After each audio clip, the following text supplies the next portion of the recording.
Hi, I'm Jamie. This is Dead Dodge Garage, and this is a 273.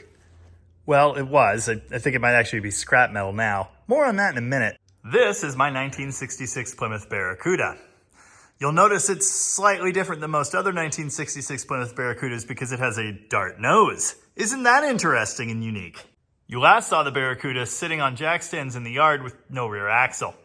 Thanks to some much needed help from Alan, it's now inside the shop on four wheels on top of a drive-on lift, which is great. We've reached peak lift capacity here at Dead Dodge Garage World headquarters. This car is a piece of garbage, hence the name. It's going to need a whole lot before we can go drag racing next year, which is my hope.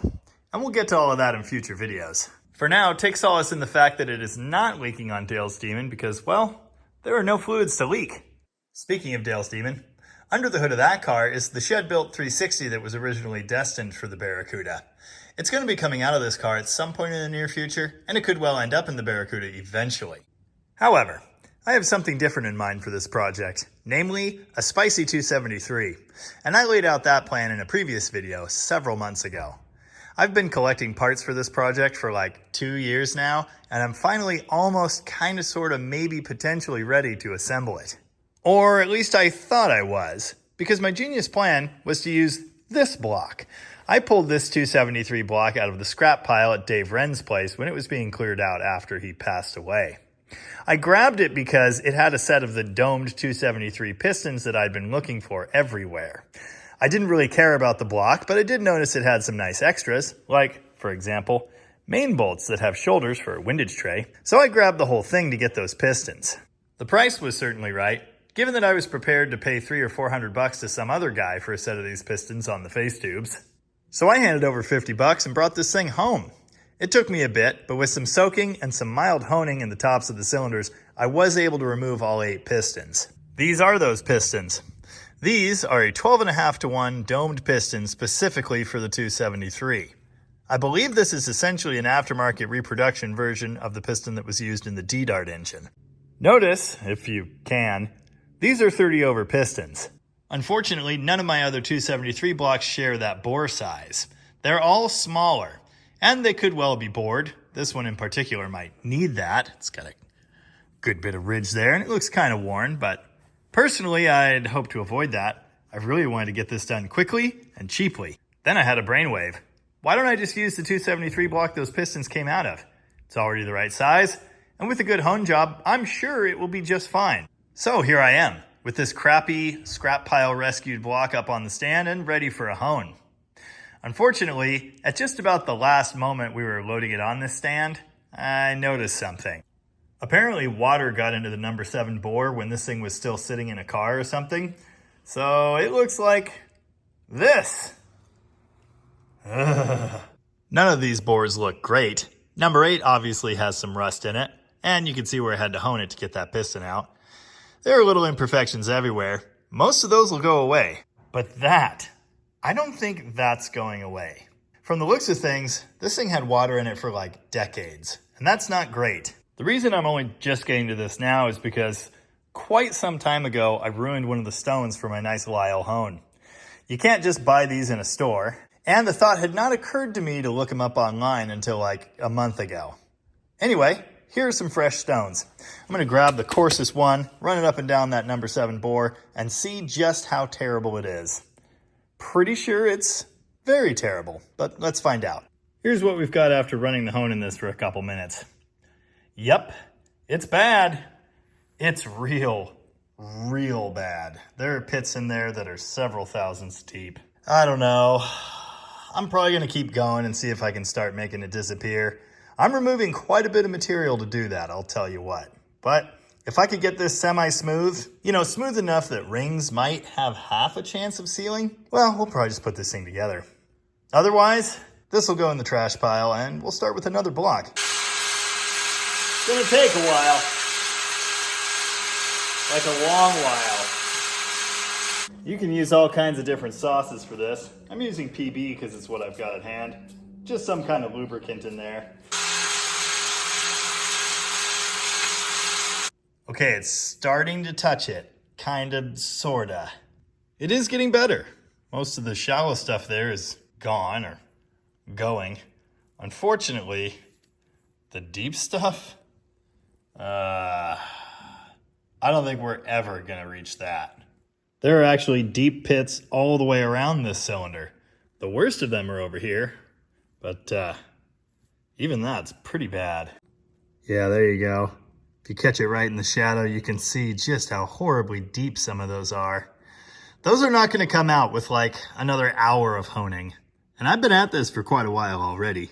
I'm sure it goes without saying that the correct thing to do here is an overbore. This block is already at 30 thou. Obviously that was the entire point of using it.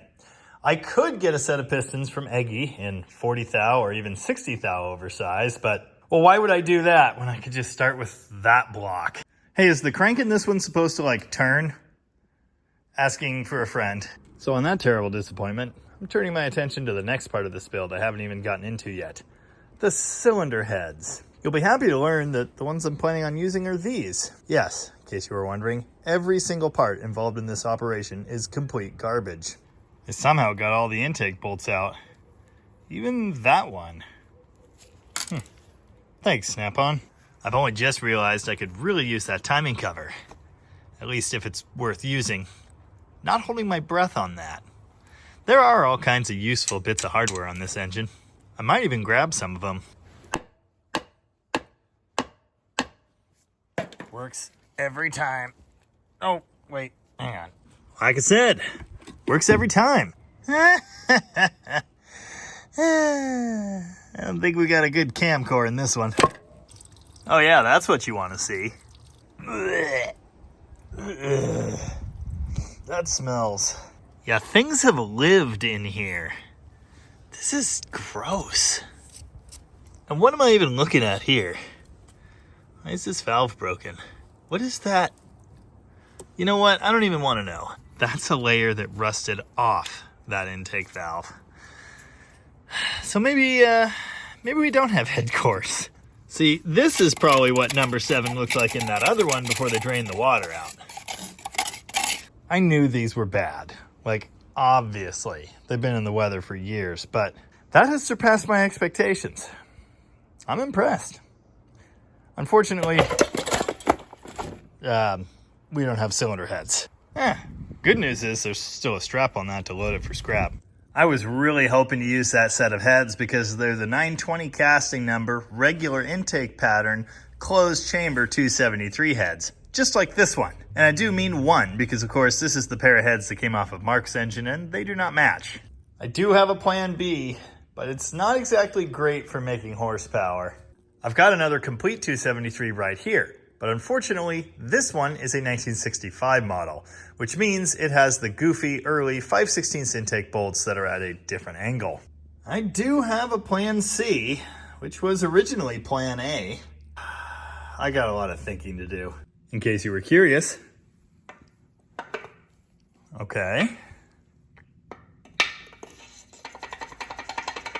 Yeah, and remember, it's gotta go another like 10 thou or more. So we don't have a show. Essentially, what's gonna happen is I'm gonna take this block to the machinist. It's already stripped down. I'm gonna have it checked out and we're gonna see if they think it would survive at 60 over. If it will, you can actually get a set of those same pistons in that size, brand new. Although they're not forged like these old school ones I have. I think are they hyper eutectic? I don't remember. They're probably plenty strong for my purposes anyway.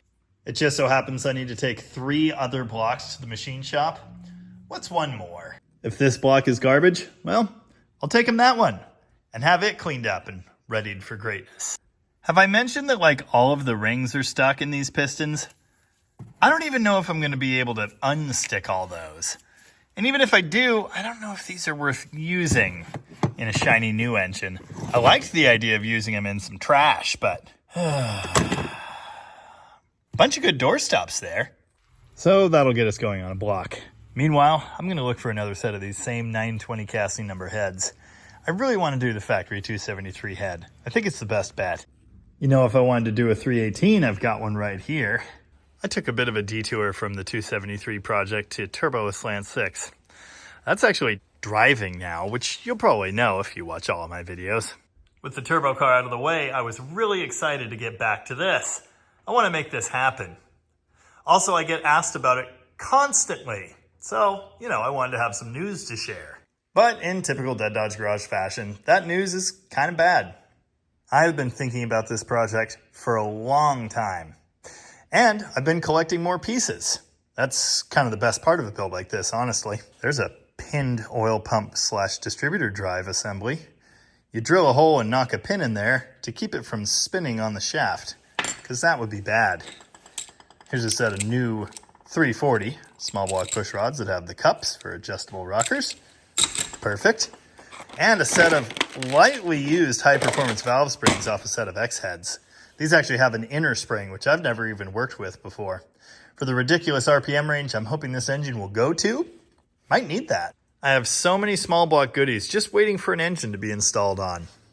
The covers and pan, which I believe I showed you last time, and of course, my YN tunnel ram, which is fully set up and ready to rock.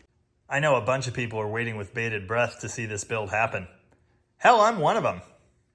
And at least a handful of people out there want to mimic this build, duplicate it for their own 273. And that's awesome. But this is where we're at. There's only so much I can do, There have to be a bunch of people out there still wondering why on earth I would even do this. The short answer is because I like to party. I just really want to see what a 273 will do. If I need a high performance small block, I've got options.